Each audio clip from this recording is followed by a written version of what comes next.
I'm Thaddeus Campbell, and I'm here today to talk about debt, one of the most critical aspects when underwriting a commercial real estate project. I'm here at the headquarters of Legacy Developers, and I want to thank you for joining us for the Storage Syndicate. There has been a massive upheaval since last April as the Fed has continued to raise interest rates.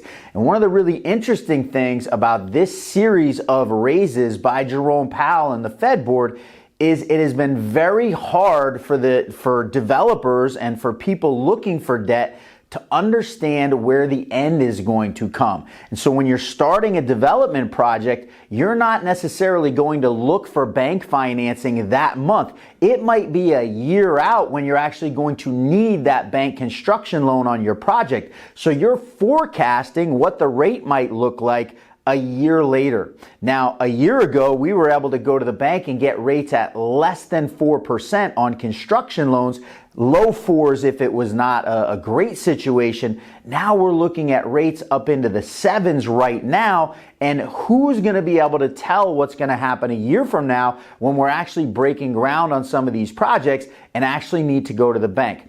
Just as important as what the rate we're getting from the bank is how much of a project the bank is going to be willing to foot the bill for. A year ago, when things were moving along seamlessly and the economy was doing great, the banks were willing to give 75 to 80%. In some cases, we even heard about people getting 90% of a construction project from the bank. That meant they only had to come up with 10, 15, 20, in worst case scenarios, 25% of the project from themselves or their investors. Now we're seeing a situation where banks, they might give 25%, but more likely it might give 75%, more likely give 70 or even 65% of the value of a total project. And that means as developers, we have to go out and raise more capital either from ourselves or from our investors. So it changes all of the dynamics.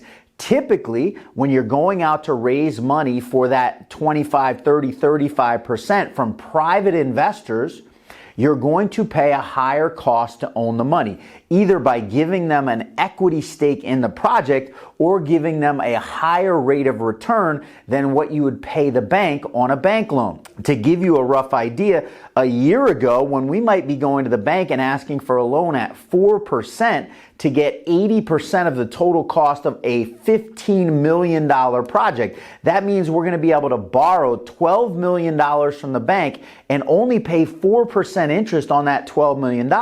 And then we have to come up with $3 million from investors. But in order to get investors to give us that money, we have to promise them a 15 to 18% return on their money and pay them a 10% return during the life of the deal. So you can see it's much more expensive to raise that private money. What's happening now is we can still get our private money for that 15 to 18% long-term return, pay them 10% up front, but now we're having to raise more money at that rate, and then the bank is charging us a higher interest rate. And so what's happening? There are less development projects happening because of the increased cost of getting debt. We're going to have a much harder time finding deals that quote unquote pencil, where we can give a great return to our investors on what we need to raise from them, but also have enough meat on the bone at the end of the day to make it worth our while to take the time and the energy and the financial risk that we're going to take. To give you a little insight, when we go to the bank and we ask them for that loan, somebody's going to have to sign on that loan, and somebody is going to have to be responsible for guaranteeing that bank note. There are instances where if you have a long enough track record, the bank used to be willing to give what's called a non-recourse loan. In other words, nobody is backing up the loan except for the property itself. But as we've seen interest rates rise, banks get away from any high risk. They've stopped giving any non-recourse loans, and somebody has to sign their assets in order to back up the loan. So if somebody's going to take that risk, they of course want to see some value at the end of the deal. Wanted to give you a little insight into what's happening. Every time the Fed raises rates, we have less ability to go out and do more construction projects. Now, I want you to understand how many people are benefiting when we're on site building a self-storage facility.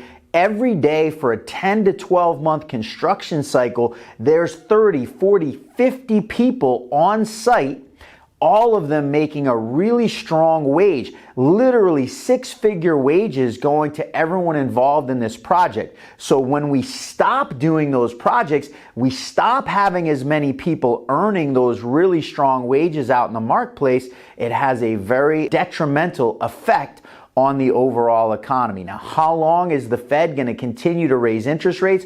We know they've said we've got at least one more 3/4 of a point spike, maybe half a point if we're lucky, coming later this early in this year. But it's anybody's best guess when this continual climb that they've been doing supposedly to fight inflation will come to an end. We're hoping it happens soon because we're developers and we want to develop, we want to put people to work, give people a great wage, bring a product to market for which there is a ton of demand, and make sure everybody wins in the process.